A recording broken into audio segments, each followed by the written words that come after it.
Hoy venimos a hablar de Caen y bueno, cuando la antigua capital de Prusia Oriental se llamaba Königsberg, actualmente lo que sería la ciudad con el nombre de Kaliningrado, pues vivió a mediados del siglo XVIII un hombrecillo, probablemente medía menos de 1,5 metros, ¿vale? Bastante débil y físicamente era deforme, porque al parecer tenía como un hombro claramente más alto que el otro y el tórax hundido.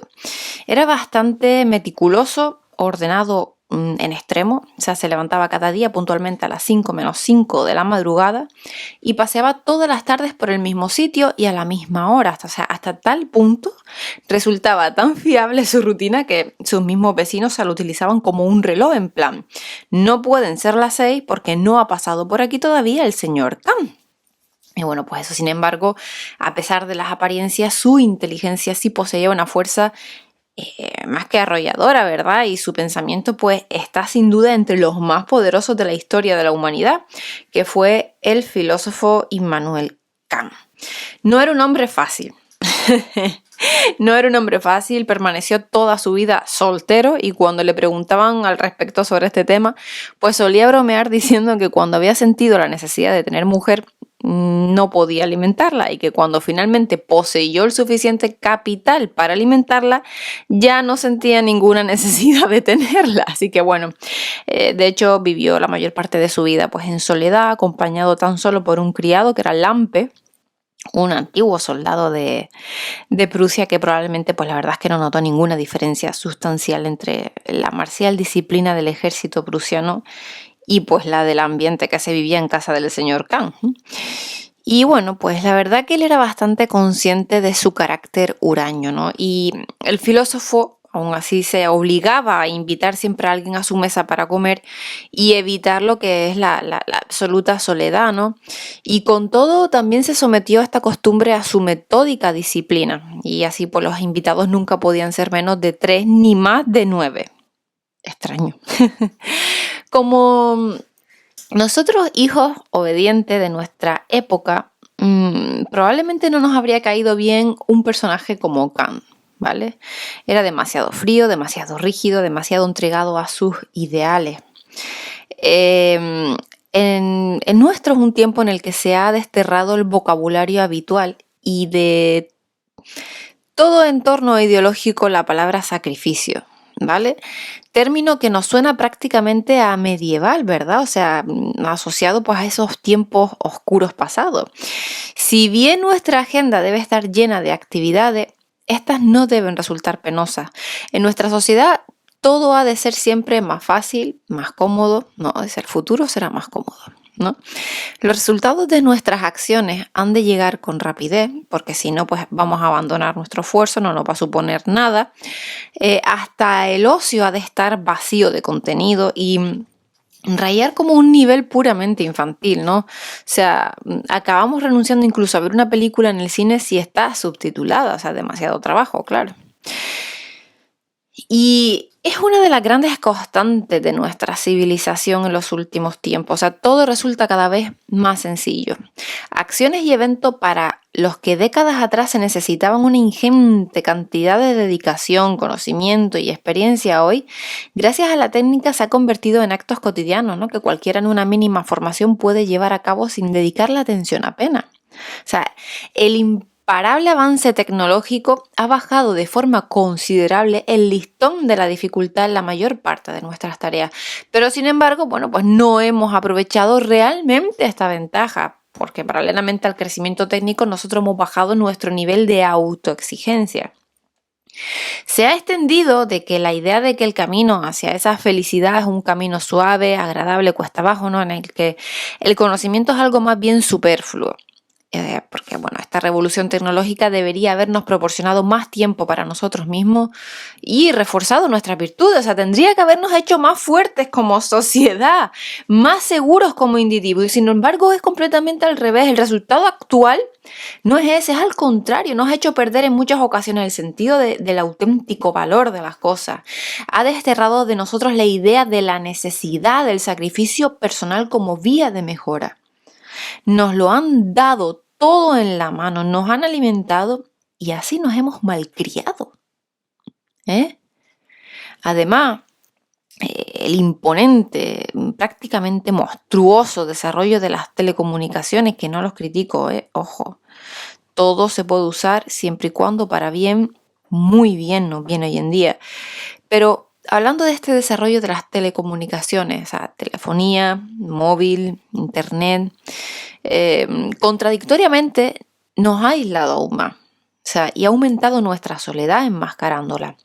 La apoteosis tecnológica actual no ha liberado nuestro tiempo de ocupaciones, al contrario, ha aumentado las mismas. Nos ha hecho muchísimo más dependientes y al mismo tiempo que ha banalizado la mayoría de nuestros actos y nos ha sumergido en una trivialidad atroz e inconsciente. Frente a este estado de cosas y pese a sus evidentes limitaciones personales, en el caso de Immanuel Kant, representa como pocos el valor del humano, el intento desesperado y al mismo tiempo colmado de dignidad de cumplir con la más sublime de las expectativas que se plantean en nosotros desde el mismo instante de nuestra concepción, ¿no? O sea, dar sentido a nuestra vida, pues viviéndola plenamente y no solo en su superficialidad.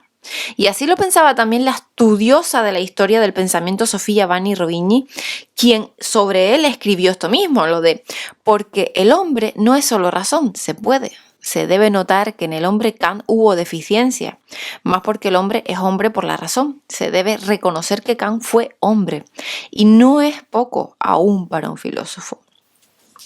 Y en este viaje alrededor de nosotros mismos que nos hemos propuesto pues a través de estos episodios que yo he hecho a lo largo de todo este tiempo, por ejemplo, con Pascal en el episodio pasado, de que realmente somos inconscientes de las vidas ocupadas que tenemos, ¿no? Que en verdad hemos ocultado pues esta terrible verdad.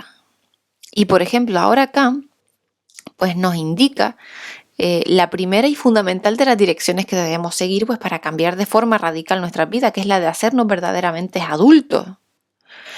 En un texto bastante primoroso nos marcó el camino, mejor dicho, pues el primer paso para abandonar nuestra mediocridad, ¿no? Nuestro pasar sin dejar huella, nuestro vivir constantemente ansiosos e insatisfechos, porque como nos descubre el filósofo, no basta con el tiempo para madurar, sino que lo fundamental para conseguirlo realmente, o sea, para abandonar el estado de infancia mental en el que la gran parte de la humanidad pasa sus días, es hacernos plenamente responsables de nuestras acciones.